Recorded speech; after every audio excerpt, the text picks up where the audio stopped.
Hi hello and வணக்கம் நேர்களே. நான் உங்க ராஜி. இதோ வந்தாச்சு. Welcome to star style Tamil.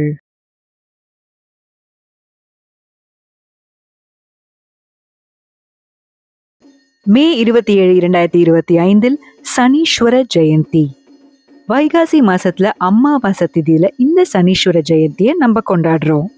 நவ கிரகங்கள்ல ரொம்ப ரொம்ப ஸ்ட்ராங்கான ஒரு பவர்ஃபுல்லான ஒரு வலிமையான ஒரு நவகிரகம் அப்படின்னா அது சனீஸ்வரன் அப்படின்னு நம்ம எல்லாருக்குமே தெரியும்.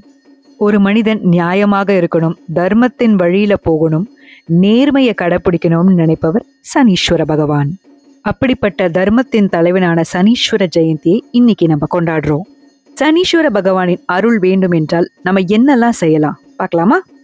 பொதுவாக நம்ம சனிக்கிழமையில எல் தீபம்லாம் ஏத்துவோம். இது எல்லாருக்குமே தெரியும். இதை தவிர வேற என்னெல்லாம் செய்யலாம்? அரச மரம், இது எல்லார் வீட்டு பக்கத்துலயும் இருக்கும். இந்த அரச மரத்துக்கு அடியில சனீஸ்வரனை நினைச்சு நீங்க பிரார்த்தனை பண்ணி ஒரு விளக்கேத்துங்க. இது மிகப்பெரிய பலனை கொடுக்கும்.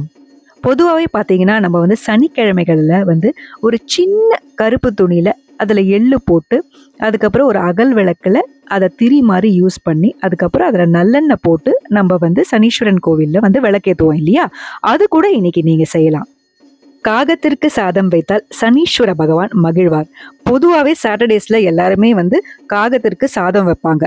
சுத்தமான சாதத்துல கருப்பு எள்ளு கலந்து நம்ம காகத்திற்கு சாதம் வைத்தால் நற்பலன்களை கொடுக்கும். ஹனுமானை கும்பிட்டா சனீஸ்வர பகவானோட அருள் கிடைக்கும்னு எத்தனை பேருக்கு தெரியும்? சக்தி வாய்ந்த ஹனுமான் சாலிசா படிச்சா ஹனுமானின் பிளெஸிங்ஸும் கிடைக்கும். அது மாத்திரம் இல்லாம சனீஸ்வர பகவானின் அருளும் கிடைக்கும். ஏன்னா நம்ம ஹனுமானை கும்பிட்டா சனி பகவான் மிகவும் மகிழ்ச்சி அடைவார். அதுக்கு ஒரு காரணமும் இருக்கு. ராவணன் ஒரு முறை என்ன பண்ணாருன்னா சனீஸ்வர பகவானை சிறைப்பிடிச்சு வச்சுட்டாரு. இவரை சிறைப்பிடிச்சு வச்சோடனே உடனே ஹனுமான் ஓடி வந்து ராவணன் கிட்ட இருந்து சனீஸ்வர பகவானை காப்பாற்றினார். அப்ப சனீஸ்வர பகவான் என்ன சொன்னார்னா ஹனுமான் கிட்ட, என்ன யார் வணங்கினாலும் சரி இல்ல உங்களை வணங்கினாலும் சரி அவங்களுடைய கர்ம வினைகளை நான் குறைப்பேன். உங்களை வணங்கும் பக்தர்களுக்கு நான் துணையா இருப்பேன்னு சனீஸ்வர பகவான் ஆஞ்சநேயர்கிட்ட சொன்னாராம்.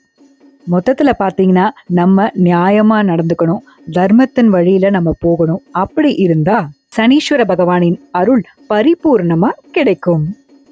உங்களுக்கு எப்ப முடியுதோ திருநள்ளாறுல இருக்கிற தர்பேஸ்வரர் கோவிலுக்கு போங்க.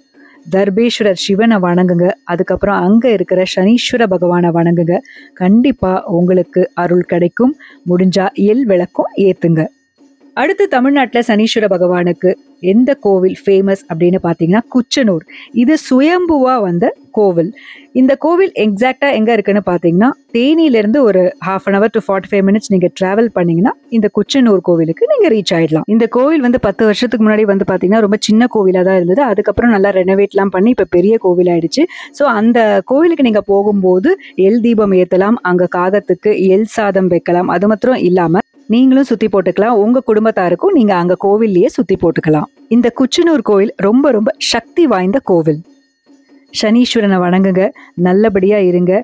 உங்களால எங்கேயும் இப்ப கோவிலுக்கு போக முடியல, வெளியில போக முடியல அப்படின்னா கூட வீட்லயே சனீஸ்வர பகவானை நினைச்சு விளக்கேற்றி கும்பிடுங்க. எல்லா நலமும் வளமும் பெற்று வாழ்க. நன்றி. மீண்டும் அடுத்த பதிவில் உங்களை நான் சந்திக்கிறேன். ஸ்டார் ஸ்டைல் தமிழ் சேனலை உடனே சப்ஸ்கிரைப் பண்ணுங்க. பக்கத்துல ஜாயின் அப்படின்ற ஒரு ஆப்ஷன் இருக்கும், அதை கிளிக் பண்ணுங்க. நிறைய ஃபீச்சர்ஸ் இருக்கும், அதை செலக்ட் பண்ணி நம்ம ஸ்டார் ஸ்டைல் தமிழ் சேனலோட மெம்பர் ஆயிடுங்க. மீண்டும் சந்திக்கலாம். See you, take care.